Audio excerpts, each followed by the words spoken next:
everyone, it's Justin again. I'm heading to the movie theater in the mall with 4 friends. I'm just wondering how much it's going to cost for everyone if we each get a ticket and our own popcorn. Sounds like we could definitely use some math skills here. Let's get into it.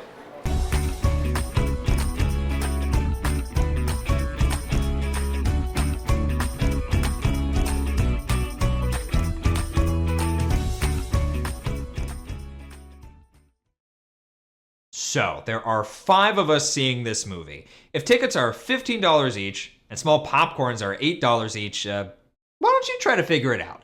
Pause the video and see whether you can find out how much it'll cost for all 5 of us.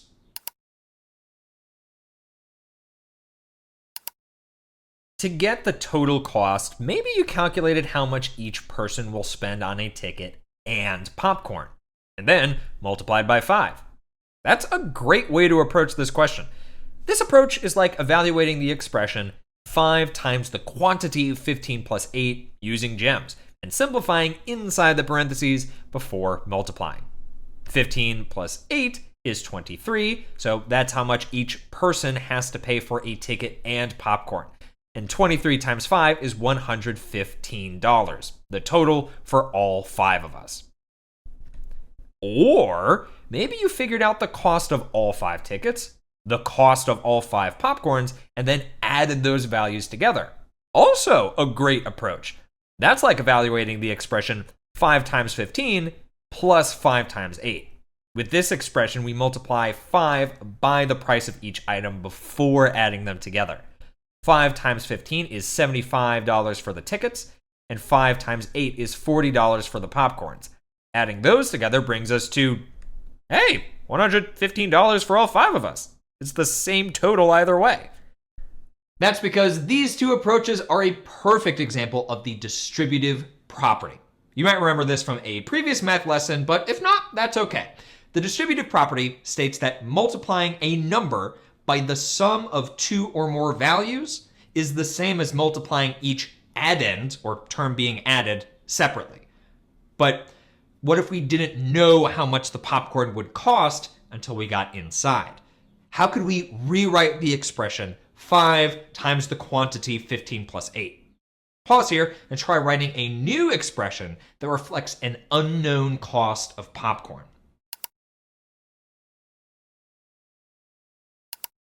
If we didn't know the cost of the popcorn, we'd have to use a variable instead of 8, like P for popcorn. Any variable would work though. Our expression would then be 5 times the quantity 15 plus P. In the scenario when we knew the cost, we were able to use gems to add inside the parentheses and then multiply by 5. Can we use that method here? Well, 15 and P aren't like terms, so we wouldn't be able to add them together and then multiply by 5. But what about the second approach? Can we multiply 5 by each term separately? We can.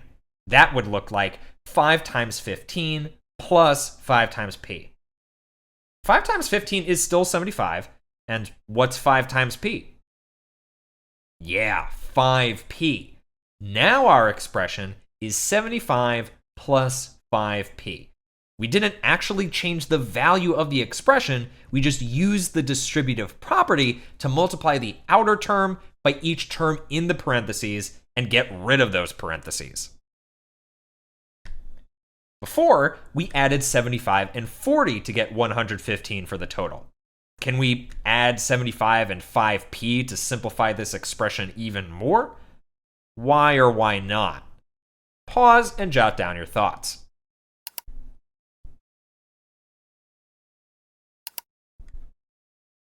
In this case, 75 and 5P aren't like terms. One of them is a constant and the other is a variable term, so we can't add them together. Even though the expression has 2 terms, it's still as simplified as it can get. So I guess when we can't combine terms inside the parentheses, using the distributive property is the best way to simplify an expression. Let's look at some other examples of distributing with variables. First up, we have 6 times the quantity 5m minus 10. Looking at our definition of the distributive property, do you think it also applies to subtraction, like in this expression? It kind of seems like it wouldn't, because the definition talks about a sum and addends, right? Those relate to addition. But wait a second, subtracting is the same as adding a negative, so the distributive property does apply here.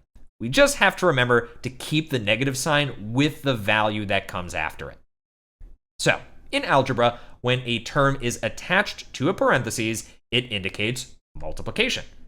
If there are multiple terms inside the parentheses, we need to multiply the term on the outside by each term on the inside. In this expression, there are two terms inside the parentheses, 5m and negative 10. So we'll multiply 6 by each of them. To multiply 6 by 5m, we multiply the coefficients first. 6 times 5 is 30, and since there isn't a variable with the 6, the m stays the same, and the term is 30m. Next up, 6 times 10 is 60, and a positive times a negative makes a negative, giving us negative 60. Putting the two terms together, including the signs, gives us our simplified expression, 30m minus 60. Is this expression fully simplified? Since 30m and negative 60 aren't like terms and can't be combined, this is fully simplified. So it's our final answer.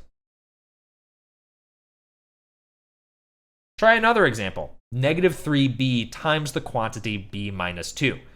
What's different about this expression? Yeah, we're distributing a variable term instead of a constant, and it's negative. But don't worry, the process is still the same. Where should we begin? Yep, negative 3b times b. When we multiply terms like this, it's helpful to multiply the coefficients first and then the variables. What coefficient is with the b in the parentheses? Yes, 1. If it's helpful, you can rewrite this as 3b times 1b. Starting with the coefficients, 3 times 1 is 3. Then the variables. What's b times b? Exactly, b squared. Now we have 3b squared, but what are we missing? We still have to figure out the sign. Since we multiplied two values with different signs, the final term is negative 3b squared. Next, we multiply negative 3b times negative 2. What's that? Well, 3 times 2 is 6. B times no other variable stays as just b. And two negatives make a positive, so we have positive 6b. We'll represent the positive 6b using a plus sign, so our final expression is negative 3b squared plus 6b. Go ahead and try two more practice problems on your own. Remember to use the rules for multiplying positives and negatives and to break things down when multiplying terms with variables. You got this.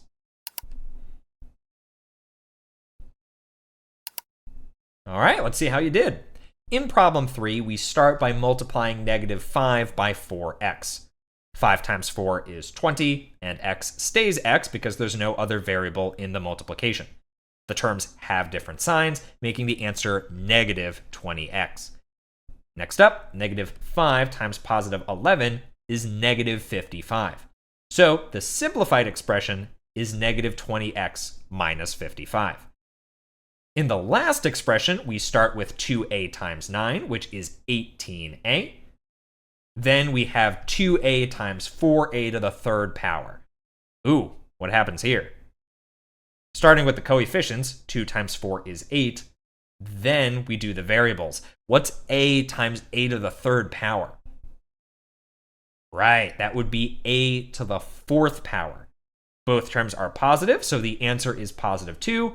And the simplified expression is 18a plus 8a to the fourth power. Great job! Nice work using the distributive property to simplify expressions.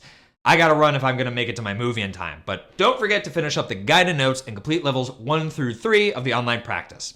Until next time, keep questioning, keep calculating, and remember, distributing means multiplying the outside term by each term inside the parentheses. See you next time. Hey, hey.